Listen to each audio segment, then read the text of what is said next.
If your monster's sad and bitter, or he's feeling like a quitter, see the monster sitter, Mr. Princeton buys.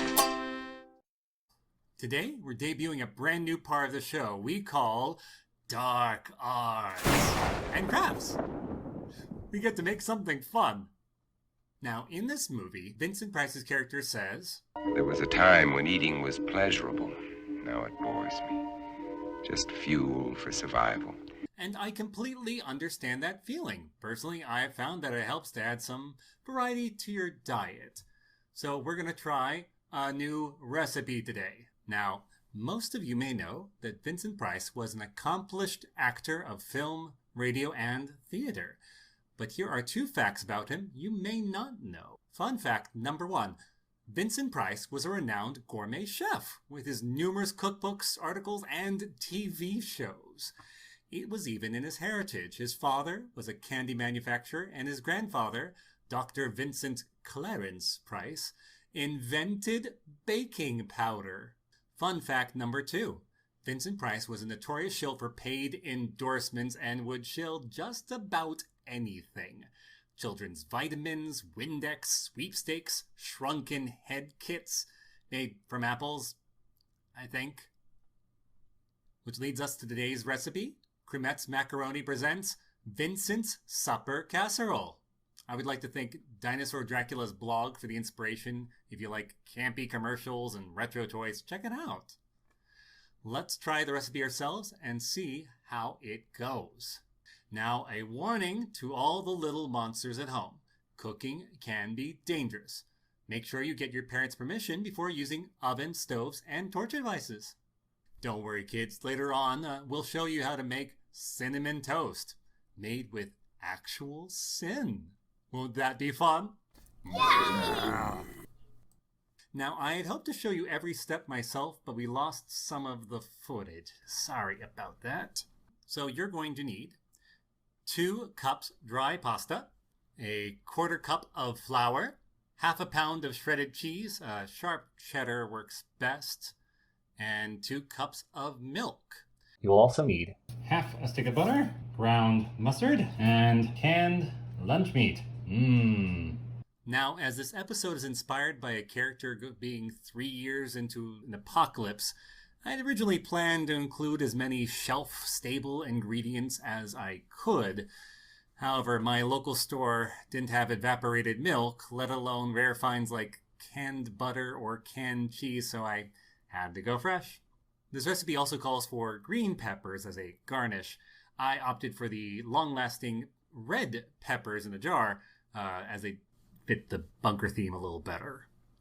First off, set your oven to 350 degrees. Next, you'll need to cook 2 dry cups of pasta. Boil water, add a large dash of salt, add pasta. For cooking time, consult the box, but generally you'll want it until the color turns from a shiny brown to a kind of a mostly matte white. Feel free to taste test. I recommend stopping when it's a teeny bit chewy. Drain, set aside.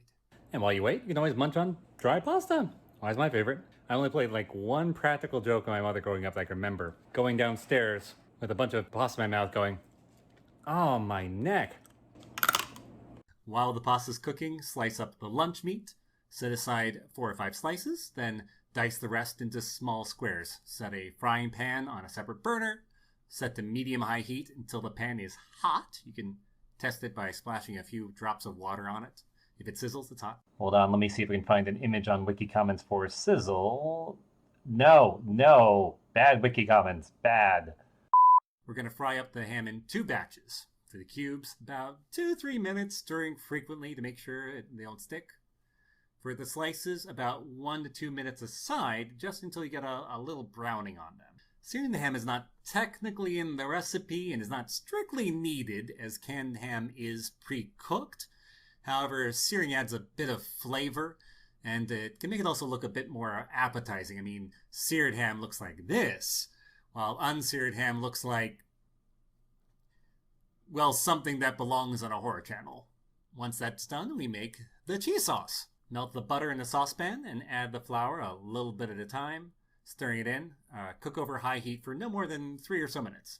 Take off the heat, whisk in the milk, adding it bit by bit, generally a half a cup at a time. Add the salt, dry mustard. You can also add any other spices you want. Personally, I find that black pepper goes with anything dairy, and cayenne pepper goes with, well, anything. Simmer over very low heat, stirring constantly. Fact, this kind of sauce is spelled R-O-U-X, but is pronounced roux.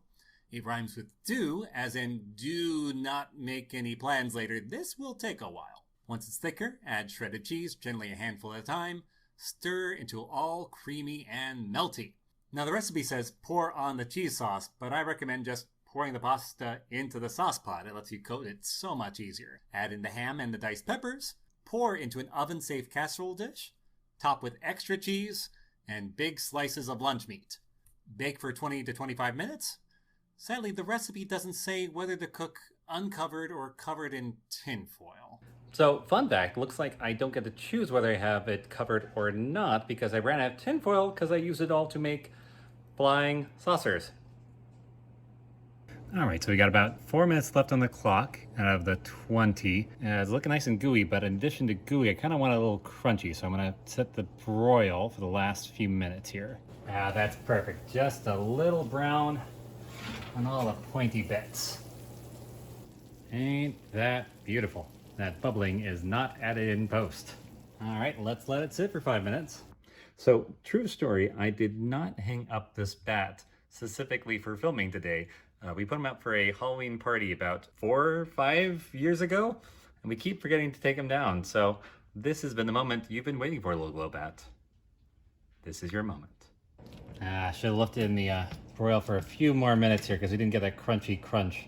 But it is what it is. That's the fun thing about cooking. It's all about experimenting, trying something out and seeing what you get. With the red and green in there, it looks a bit like Christmas. Let's give it a try.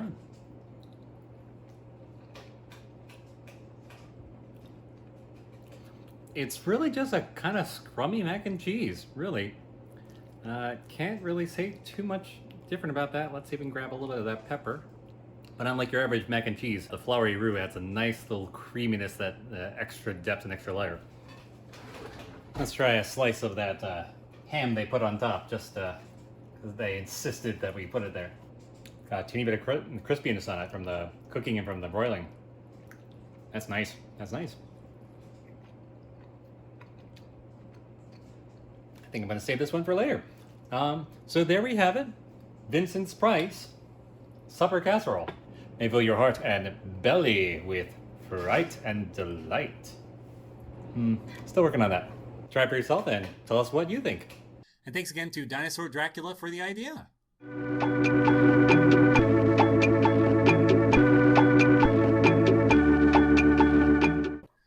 While the pasta's cooking, slice up the munch meat. Munch meat!